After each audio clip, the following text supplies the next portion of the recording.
Let's get insights from the Philippine Business for Education or PBED Executive Director Hanibal Camua. Good morning, Sir Hanibal. Thank you for joining us.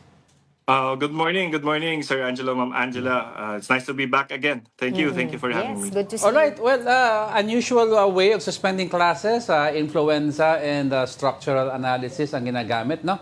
And also sa Laguna naman, due to preventive measures against earthquakes. What do you make of this? Well, sir, from our end in the Philippine Business for Education, we always put and we acknowledge that the safety of the learners should be prioritized. But apart from that, there's also should be a balance between the learning outcomes, no? Kung magsususpende po tayo ng klase, and particularly taking into consideration that when we suspend classes, hindi po kasi uniform yung, let's say for example, kung mag-online, hindi lahat may access to internet connection and gadgets. Kung mag-modular, meron din po talagang nagsa-struggle ng mga learners for Yeah. modular learning. So iba-iba po yung circumstances ng ating mga learners. So it should be taken into consideration when we are suspending classes for especially for prolonged period of time. Yung mga suspension of classes for one day to do, let's say, the disinfection or general cleaning for the because of the influenza like outbreak na yan, that could be. Pero let's say for example prolonged Yes.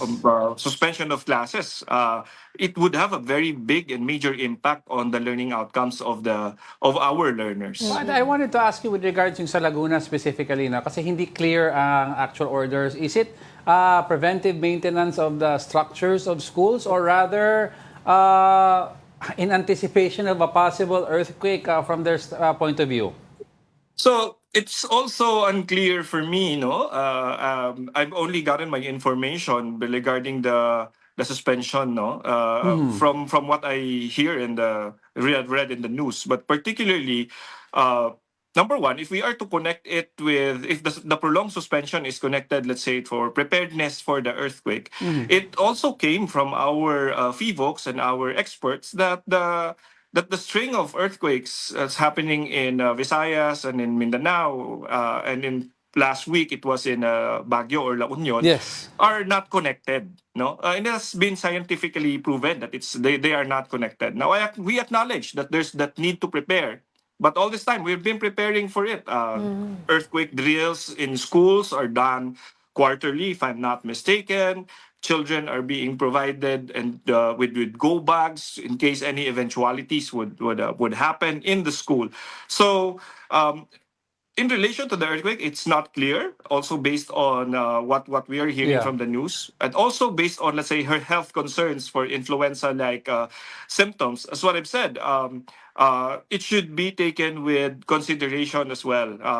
That there should be consideration of learning continuity among our learners. That's right. Well, I want to ask you about the situation in Cebu, particularly, no? Kasi yung kanilang classes doon ay suspended, then hindi pa rin natin alam until when, because most of the residents there are, living in a tent city. And I think yung isa sa nakausap namin doon, sinabi nila, gagawa na lang muna sila ng isang tent doon wherein the students may, continue their studies kahit papano. Pero moving forward, how are we going to, solve this problem? Especially nga dahil doon sa situation ng Cebu, ay alam naman natin na wala silang mga classrooms. Integrity ng structure.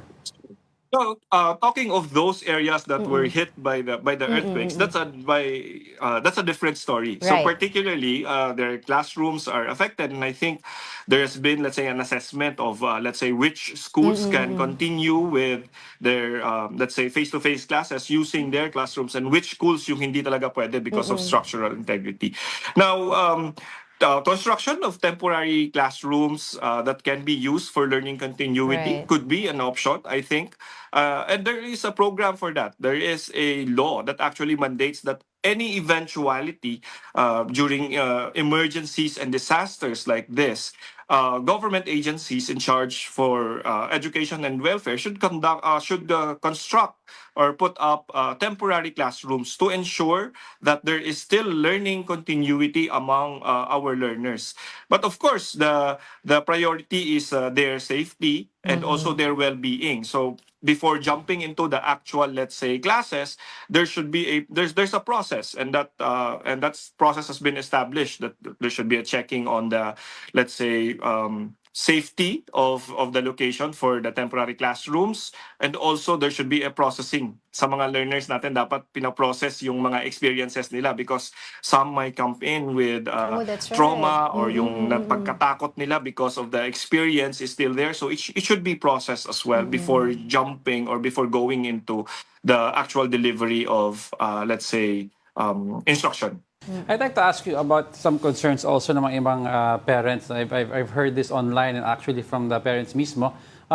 There are several private schools na, number one, yung mga big institutions na matagal na nandun. So they have very old buildings already. And number two, yung mga nagsimula ng maliit tapos nag-add on through construction, palaki ng palaki yung structure. How can a parent check, or can the parents coordinate with the administration to check how safe these structures are? Sa Manila pa lang, you can pinpoint a number of old schools na private institutions na medyong luma na yung mga Daan building. na yung Oo. binilang mo sa tagal. Is there a way of checking na if they're up to speed with yung mga building codes? I think, sir, the best way to really check on that is with their local government units, and of course their city or, let's say, provincial engineering units. Because there's also a process for all this, no, and checking of structural integrity, and of course, yan na-check po yan ng kanilang engineering unit if it's abides into the building code, and also may ano din po yan, superimposition of hazard mapping, which those data are actually available with the local government units. I would like to double down lang sa Ma'am Angelo and Sir Angela about our experience, no? Experience natin from last school year. Yeah. Well, yun naman are emergencies that are actually brought about, let's say, by weather disturbances, typhoons, flooding, among others. But data coming from EDCOM and the Philippine Institute for Development Studies, last year lang po ito, 53, an average of 53 class days were actually missed by our learners. So 53 out of the mandated 200 to 210 class days. So that's basically a quarter already lost. No, and while there are some, let's say, mechanisms or remediation or pwede po yung make-up classes, we should also remember that when we do make-up classes, it also adds up, no, to, let's say, the burden of our teachers and also our learners. So, as what I've said at the start of this interview, there should be a consideration on balancing safety and well-being versus, and of course, balance that with the learning outcomes of our learners. Titingnan natin, halos kaka-start lang natin ng school year. If we are going to do a count of how many times classes has been suspended already, I think if the trend would continue, baka malampasan pa natin yung 53 na average from last school year. And then that's not a very good sign of how we manage learning continuity here in the country. Pero Hanibal, lastly, no, kasi we don't have much time, but I'd like also to ask you a very important question. Iba ang, kasi sabi iba ang bagyo, baha, and all these scenarios, no? Pero ang earthquake kasi hindi mo alam kailan darating. How do you assist then the children who also have this fear? Now, they can't focus in their studies in the classroom kasi kaliwat kanan, gumalaw yung lamesa, praning sila, iniisip saan ako tatakbo, saan ako, diba, very anxious. So yung capacity to learn nila is hindered. So ano yung advice nyo for the students to help them cope with this, what we're going through right now? Yeah, I think, sir, first and foremost is preparedness. Preparedness, because particularly, all these hazards are not new to us. We are in the Pacific Ring of Fire, we are in the typhoon belt. So, and it's in our, actually, it's in our curriculum, nasa instruction din po yan ng ating mga ng DepEd at ng ating educational institutions, na dapat the focus would be on preparedness, so that when the time comes, if any emergency or eventuality comes, our learners and our teachers teachers, the staff know what to do. Yes. So number one is really to double down on preparedness. For those naman na talagang nakikita that there's concerns or talagang there's fear lingering, and basically itong mga, let's say for example, some of the statements that hindi naman scientifically proven actually adds to that.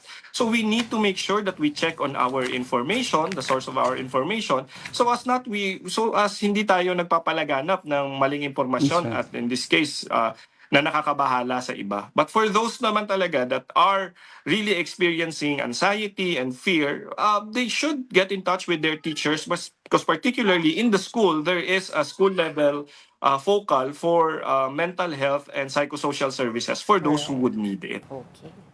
Alright, preparedness is key. I like it. Alright, maraming salamat po sa inyong oras sa PBED Executive Director Hanibal Camua. Thanks for joining us again. Maraming salamat din po. Thank you.